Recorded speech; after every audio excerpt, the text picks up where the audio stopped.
जय शिवराय मित्रांनो खरीप हंगाम 2025 मध्ये बऱ्याच साऱ्या शेतकऱ्यांच्या जमिनी अतिवृष्टीमुळे पुरामुळे वाहून गेलेल्या होत्या। मात्र या जमिनीची नुकसान भरपाई किंवा त्याच्या संदर्भातील कुठलीही प्रक्रिया शासनाच्या माध्यमातून अद्यापपर्यंत राबवण्यात आलेल्या नव्हत्या। अतिवृष्टीची नुकसान भरपाई रब्बी हंगामासाठी दिलं जाणारं अनुदान हे अनुदान देण्यात आलेली होती आणि एकंदरीत ज्या जमिनी वाहून गेलेल्या आहेत अशा जमिनीसाठी 47,500 रुपये प्रति हेक्टर नुकसान भरपाई दिली जाईल। याचबरोबर 3 लाख रुपयापर्यंतचं अनुदान मनरेगाच्या अंतर्गत दिलं जाईल अशा प्रकारची घोषणा करण्यात आलेली होती। परंतु एकंदरीत आपण पाहिले की उन्हाळ्यामध्ये या जमिनीची जी काही दुरुस्ती होणं अपेक्षित होतं आणि ती झाली नाही आणि आता शेवट पावसाळा सुरू होत असतानाच आणि येणारा अल्निनोचा किंवा इतर जो काही प्रादुर्भाव दिसतोय, पाऊस कमी राहणार हे सगळं दिसून येतंय।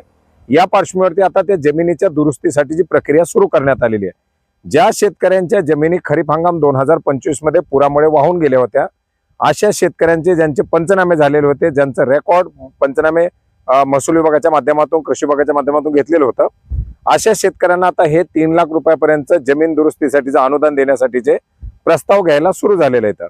त्याच्यासाठीचे जे काही शेतकऱ्यांच्या याद्या आलेल्या ते याद्या आता कृषी विभागाच्या माध्यमातून प्रसारित केल्या जात आहेत, तलाठी कार्यालयामधून दिल्या जात आहेत आणि याच्या अंतर्गत असलेले जे काही शेतकरी त्या शेतकऱ्यांना आपल्या जमिनीचे जिओ टॅगिंगचे घेतलेले फोटो 7/12/8 याचप्रमाणे आधार कार्ड, बँक आधार संलग्न असलेले बँकेचं पासबुक अशा प्रकारची कागदपत्रे या ठिकाणी मागितली जात आहेत। आपली जर जमीन अशा प्रकारे नुकसानग्रस्त झालेली असेल तर आपण आपल्या तलाठी कार्यालयाशी किंवा आपल्या कृषी सहाय्यकाशी संपर्क करा आणि अशा प्रकारे ज्या ज्या भागामध्ये प्रस्ताव घेत आहेत त्या भागामध्ये प्रस्ताव देऊन या मनरेगाच्या अंतर्गत दुरुस्तीचं जे अनुदान आहे ते अनुदान मिळवण्याचा प्रयत्न करा। मित्रांनो, मोठ्या प्रमाणात शेतकरी या कामाच्या प्रतीक्षेत होता आणि आता अतिशय उशिरा ही प्रक्रिया सुरू केलेली आहे।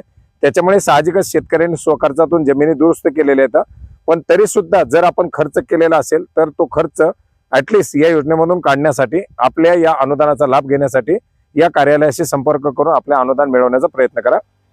धन्यवाद।